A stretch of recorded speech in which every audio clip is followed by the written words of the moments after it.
Welcome to this special edition of the Fleet News Group podcast, recorded live at the Brisbane Truck Show. In this episode, we're joined by Glen Dyer, Managing Director at IVECO Australia, to talk about the exciting new range of trucks on display, including the show-stopping Metallica branded S-Way, and what's ahead for the brand locally and globally. From Euro 6 emissions and safety upgrades to the evolving demand for alternative fuels, Glen shares insights on how IVECO is positioning itself for 2025 and beyond.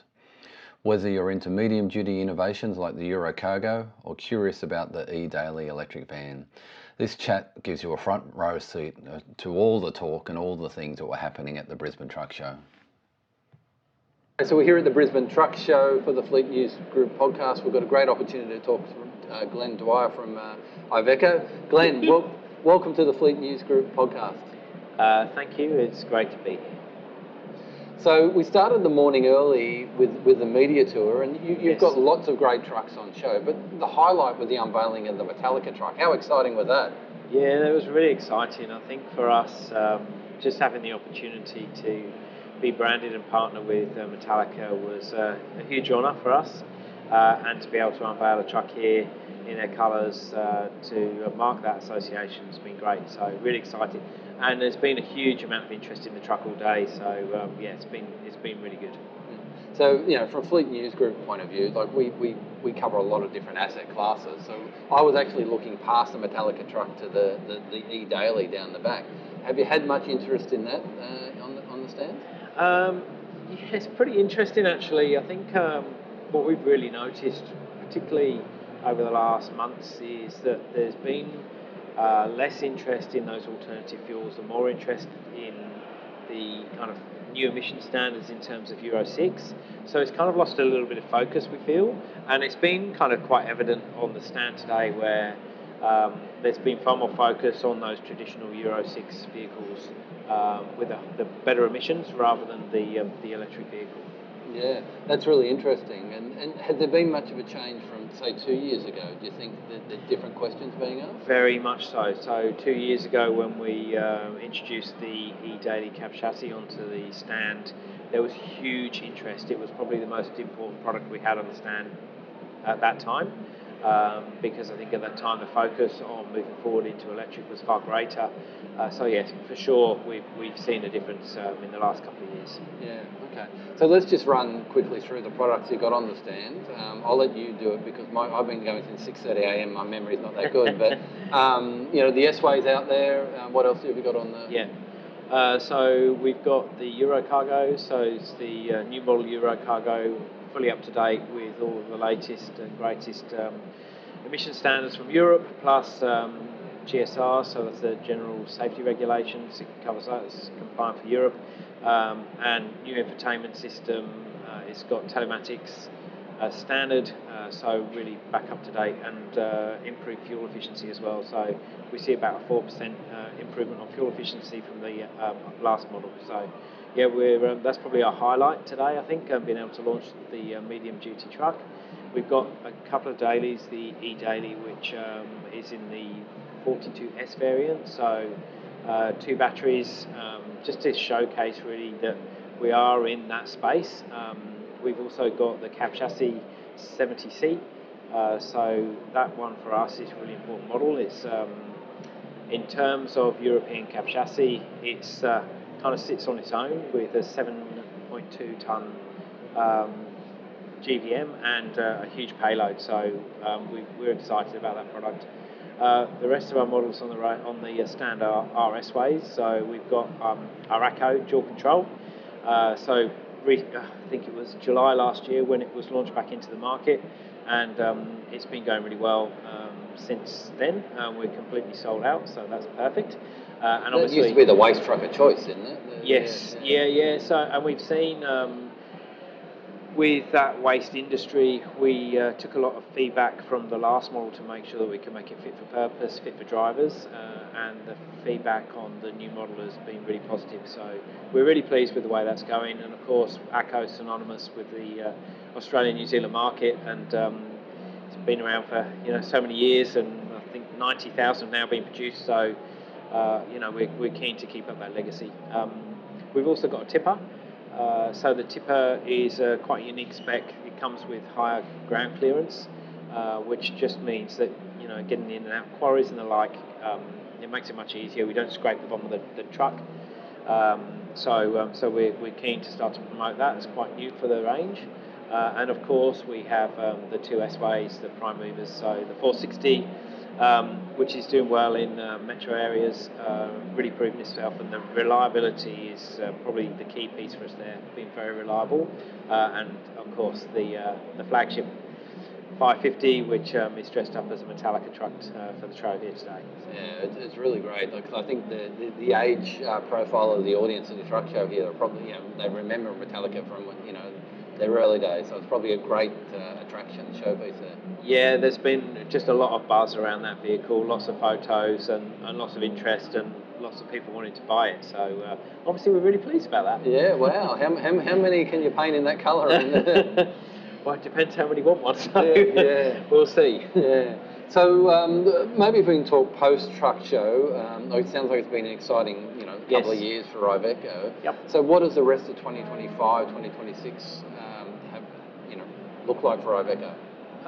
25, I think for us is around just the preparation and the launch, continued launch process for the Eurocargo, consolidating our position with S-Way, and of course protecting our space with the daily.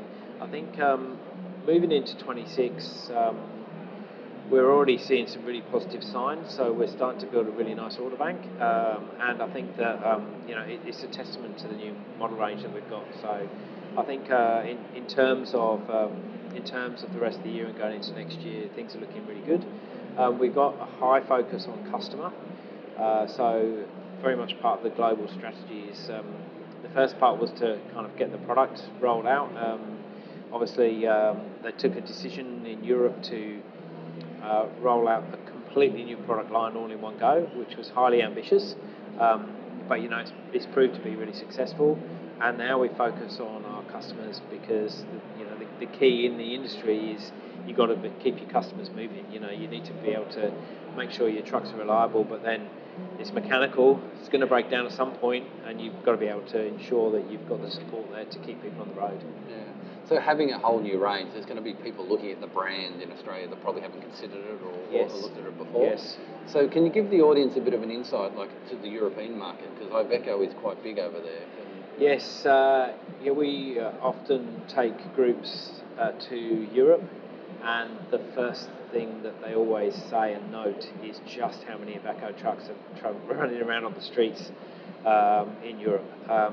So the brand is far more established, and I think that it's because it has in the past directed itself more to that European market, the home market, but obviously broadening the horizon into the rest of the world has given us some scope to be able to produce a range that really sits well in the market here. But in Europe, we always look to what they're doing. We look to the way that the product is running, because that gives us a good indication on what to bring in to make sure that we're bringing in the right and reliable trucks. And in Europe, they've also got the latest and greatest in terms of technology. So, although we at the moment sit with just the electric daily, and we've not gone too much further than that, in Europe they're rolling out electric S-Way.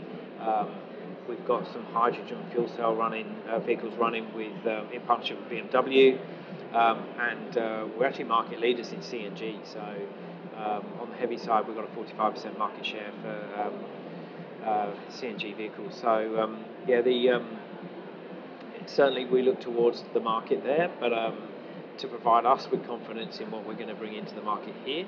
And then really our job is to start to get the word out and start to get more people into our trucks. Yeah. So you mentioned before about the truck show that the conversations have changed. That, yes. Like 2 years ago, the e-daily was what everyone wanted to talk about. Has that happened in Europe as well? Have you got any insights into where they're going with Not really at this point. So in Europe, what we've really found is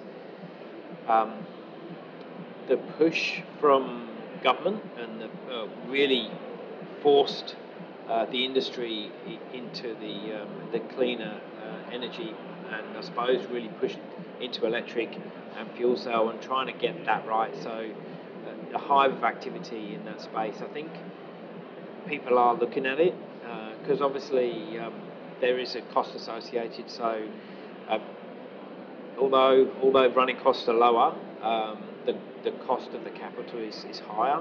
So they're trying to find solutions to kind of mitigate that. So we find that particularly with electric space, there's quite a few specific rental companies, subscription companies that try and do buy as you go with commercial vehicles, on electric commercial vehicles, just to try and buffer the cost. And I think that's still an issue for the industry. I think in Europe it's a little bit better because in general governments will give beneficial rates or help with customers being able to buy these vehicles. Obviously, we've not seen that so much in Australia. You can get subsidies, but it's not so wide-ranging, so the incentives aren't quite the same.